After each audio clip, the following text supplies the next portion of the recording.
नारायणं सर्वदा सुख संपन्नम तत्सताश्रम आकाश मार्गे हरि शरणम द्वारा सहज। मानव जीवन बड़ा ही जटिल और इस संसार में जो जाल बना हुआ उस जाल से वो निकल नहीं पाता। केवल एक मार्ग है साधना। मनुष्य का अर्थ है मन्यु। मन्यु का अर्थ होता है उत्साह से जो रहने वाला व्यक्ति हो, उत्साहित। कहीं भी किसी कार्य को करने के लिए उसके अंदर उत्साह होना चाहिए। मानव जीवन ही एक ऐसा है जो हर परिस्थितियों से गुजरता है। जिसकी जैसी मन स्थिति होती है उसकी वैसी ही परिस्थिति बनती है। शुभ कर्म करना, धर्म करना, श्रेष्ठ जनों की सेवा करना, जितने भी सत्कर्म है उन सबको करते हुए हम अपने को अग्रसर करना चाहिए। सकारात्मक सोच एक ऐसी सोच है जो हर मनुष्य को चेतना से आगे बढ़ा देती है। नकारात्मक सोच ऐसी है जो सकारात्मक को गिरा करके अपनी आस्था को प्रबल कर देता है। लेकिन जब हम अपनी मन स्थिति को सकारात्मक में जोड़ देते हैं तो हर परिस्थिति से उबर जाते हैं, चाहे नकारात्मक परिस्थिति हो चाहे सकारात्मक। मनुष्य के अंदर बहुत बड़ी शक्ति है। यदि वह अपने को पहचान ले, स्वयं को जान ले, तो उसका हौसला बुलंद रहता है। वो हर कार्य को, कठिन से कठिन कार्यों को भी कर ले जाता है। ऐसा शास्त्रों का मत है। किसी भी धर्म को छोटा नहीं मानना चाहिए। हर धर्म अपनी जगह पर अस्थायी है, प्रबल है और हर जीव के लिए वो फलीभूत होते रहते हैं। जब व्यक्ति सीढ़ी बाई सीढ़ी चढ़ता है तो मंगल ग्रह तक पहुंच जाता है। मंगल ग्रह का अर्थ यहाँ है ऊंचाई पर पहुंच जाता है। और जब व्यक्ति छलांग लगाता है कि हम तो 4 सीढ़ी 8 सीढ़ी 10 सीढ़ी ऊपर चढ़ जाए एक ही बार में, चढ़ तो जाता है लेकिन जब वो गिरता है तो उसका बहुत बड़ा पतन होता है। जीवन में हानि और लाभ दोनों आते हैं। तो हानि नकारात्मक होता है, लाभ सकारात्मक होता है। तो हानि और लाभ, लाभ तो ठीक है, अगर हानि होती है तो इस कठिनाई से घबराना नहीं चाहिए। सोच अगर उसका सकारात्मक है तो उस कठिनाई को आराम से पार कर ले जाता है। तो इसलिए इन्हीं सब कारणों को उचित रूप से ढालने के लिए ही साधक की साधना का एक मार्ग बनाया गया है, जिसे हम आध्यात्मिक मार्ग कहते हैं। वो मार्ग ऋषियों द्वारा मुझे प्रदत्त है। कुछ योग माध्यम से बताते हैं, कोई आध्यात्मिक माध्यम से, कोई सिद्ध मंत्रों के सिद्धि के माध्यम से बताते हैं। मार्ग एक ही है, चलने का तरीका अलग है।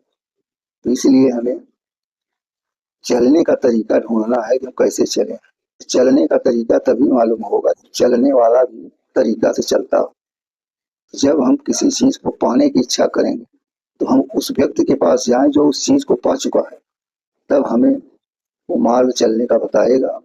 हम अपने गंतव्य स्थान तक पहुंचेंगे। इन क्रियाओं को देखते हुए जब मानव साधना करता है तो चाहे वो जगत की बात हो चाहे ईश्वरी तत्व की बात हो, सब में वो सकारात्मक ढंग से चलते हुए विजय प्राप्त करता है। कठिन से कठिन मार्ग को सहज मार्ग बना देता है। इसीलिए हरि शरणम का सहज मार्ग जो ये सिद्ध करता है कि यदि हम नारायण का जाप करते हैं, ये 4 अक्षर 4 चीज देता है। तो इन चारों अक्षरों का जब हम अध्ययन करते हैं तब हमें अर्थ धर्म काम मोक्ष की प्राप्ति होती है। क्योंकि हर जीव के अंदर 2 भुजाएं होती हैं।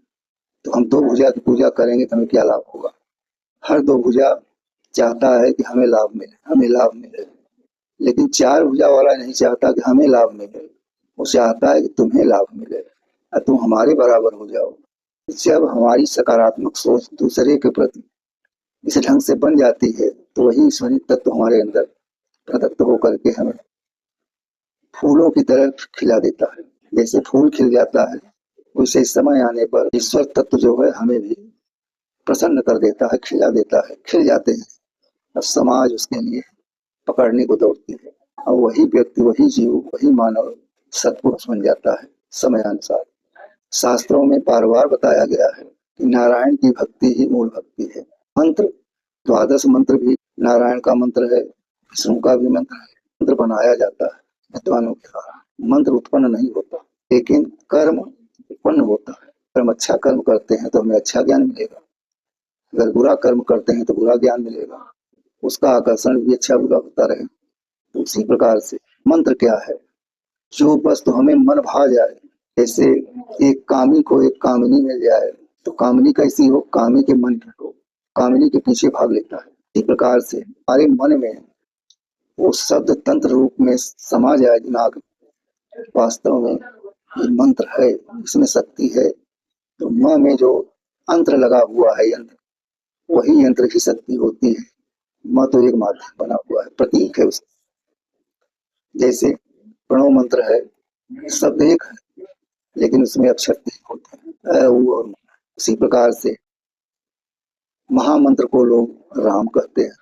इसमें भी दो अक्षर है, आ की मात्रा भी लगी हुई है, तो उसे कुछ लोग ढाई अक्षर कर देते हैं। ये महामंत्र है, लेकिन शिव जी प्रणव मंत्र का ही जाप किया है, ये सिद्ध है। महामंत्र का जाप तो किया, लेकिन उसके पहले इन्होंने प्रणव मंत्र का ही जाप करते करते तब वो आके इस स्थान पर पहुंचे। और जब हम प्रणव का ध्यान नहीं करते, प्रणव एक ह्रस्व मंत्र है, छोटा मंत्र है, लेकिन इसमें ब्रह्म की पूरी शक्ति भरी हुई है। तो ब्रह्म ही तो नारायण का स्वरूप है, नारायण ही से ब्रह्म पैदा हुआ है। ब्रह्मा पैदा हुए, विष्णु पैदा हुए, शिव पैदा हुए, अंशधारी है, ये सब अंशी नहीं है। द्वारा जो अवतार लिया वो नारायण नहीं हो जाता। अपने संसार में कोई अधिकारी बन गया तो अधिकारी तो कोई भी बन सकता है, कोई भी मनुष्य कोई कास्ट का बन जाए, लेकिन अधिकारी की जो कुर्सी होती है, उस कुर्सी का महत्व होता है। उस कुर्सी पर कोई अन्यत्र जीव या मानव नहीं बैठ सकता। उसी प्रकार से नारायण एक अद्भुत शक्ति है, जो संकल्प मात्र से देवताओं का भी काम करते हैं, ऋषियों का भी काम करते हैं, जगत का भी काम करते हैं। तो हमें भ्रमित नहीं होना चाहिए कि हम द्वादश मंत्र जपें, त्रयोदश मंत्र जपें, पंचाक्षरी जपें, तो इन भरोसा नहीं रखना चाहिए। ठीक है, मंत्र है, मंत्र सब मंत्र राज होते हैं। समस्या ये है कि मन स्थिति आपकी क्या है। यदि आपका मन द्वादश में लगता है तो द्वादश का जाप करो। महामंत्र राम का अगर मन लगता है तो उनका जाप करो, कृष्ण का जाप करो, शिव का जाप करो, नमः शिवाय करो। ये अपनी मन स्थिति है। जैसी मन स्थिति बनती है वैसे जीव की परिस्थिति भी बनती है। तो हम परिस्थिति से घबराएं नहीं। परिस्थिति दो प्रकार की होती है, अच्छी और बुरी। दोनों को हमें पूर्ण करने के लिए सशक्त रहना चाहिए। यही मानव का बहुत बड़ा उत्साह है, शक्ति है, हौसला है। नारायण।